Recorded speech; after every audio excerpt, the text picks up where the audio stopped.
How to break Curse of Dreadbear's corn maze effortlessly in Five Nights at Freddy's Help Wanted. Five Nights at Freddy's is a series that I honestly haven't touched in quite a long time. I think my last deep dive was around Ultimate Custom Night, so I missed FNAF Help Wanted entirely. So here I am, trying the game for the first time, just a few days before Security Breach releases. But you know me, if I touch a game, I intend on breaking it. And today, I found something that pretty much breaks the Curse of Dreadbear DLC for the corn maze level. So I hope you enjoy my bizarre breakdown of this map and generally how it all works. Corn mazes. Of course, that's where I go first. Corn mazes are my bread and butter after all. I grew up going through them, and I spent a lot of time exploring them with Zardy hunting me down. So you can sort of call me a corn maze enthusiast. Killer scarecrows murdering you while you're lost in a maze is one thing, but getting hunted down by a flaming animatronic is, well, another. Within Afraid of the Dark is a corn maze map where Grimm Foxy prowls around hunting down the player. In this mode, you can actually walk around, and your goal is to find keys within this maze made of wooden fence pieces and all sorts of other junk thrown together. You can then take your color-coded key and escape the maze. There's also a secret exit to the maze that you can get into as well if you're a diligent player. But that's basically the mode in a nutshell. So how does this all work from a game perspective? You'll see I brightened up the map so you can see things a bit easier. But generally speaking, Grimm Foxy is told to always wander to the player's position. It may seem like Grimm Foxy walks around randomly, but they are indeed always coming for you. It's just a slow process until they see you. However, the trick to this is quite honestly very similar to what was done within the horror game Zardy's Maze.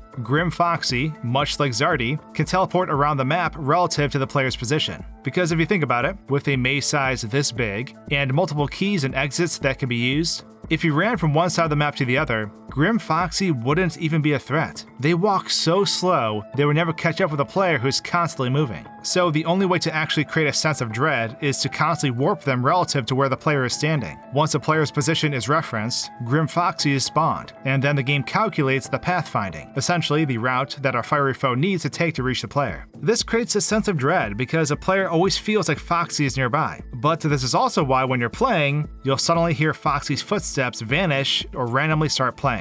It's because they are either appearing or vanishing.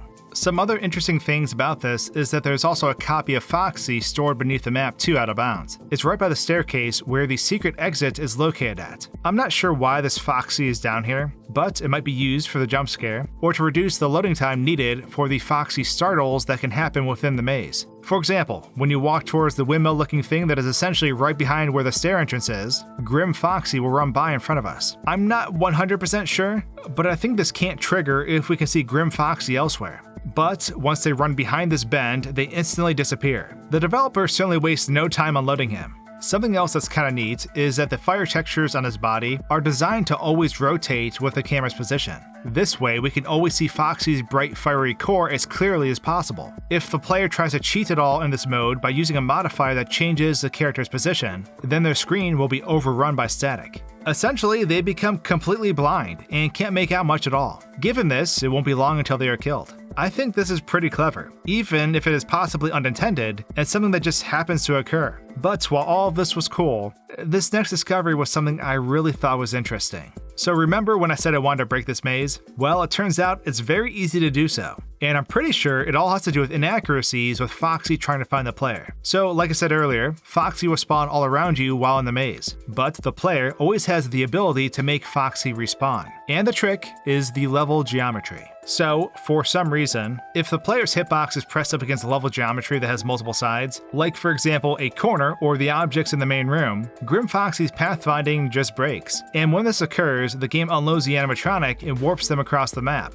Anytime the game does not know how to get him to the player, it puts Grimm Foxy in a corner and locks their movement. So Foxy keeps walking essentially in place as the game keeps warping him back to the same spot. Kinda reminds me of how Huggy Wuggy first broke in Poppy Playtime, when the player jumped to areas out of Huggy's reach. So Huggy Wuggy just locked up because he didn't know how to chase the player. Back to Five Nights at Freddy's though, the second the player leaves their corner or nook, Foxy will spawn right near them. But you can just keep doing this. Hear footsteps nearby, find a corner, and make them disappear. In fact, you can even unload Foxy right in front of your eyes with the same process, as long as you aren't in his line of sight. As in, he can't be running at you. But you're free to make him vanish at any point you like, and this oversight really just breaks this whole maze. So yeah, the player can banish Grimm Foxy anytime they like without even needing to use the cutouts. Maybe this is purposeful to avoid trapping the player, but its applications apply anywhere. Anyways, I hope you enjoyed this short video, and subscribe if you want to see me break Security Breach, because I'm definitely looking forward to it.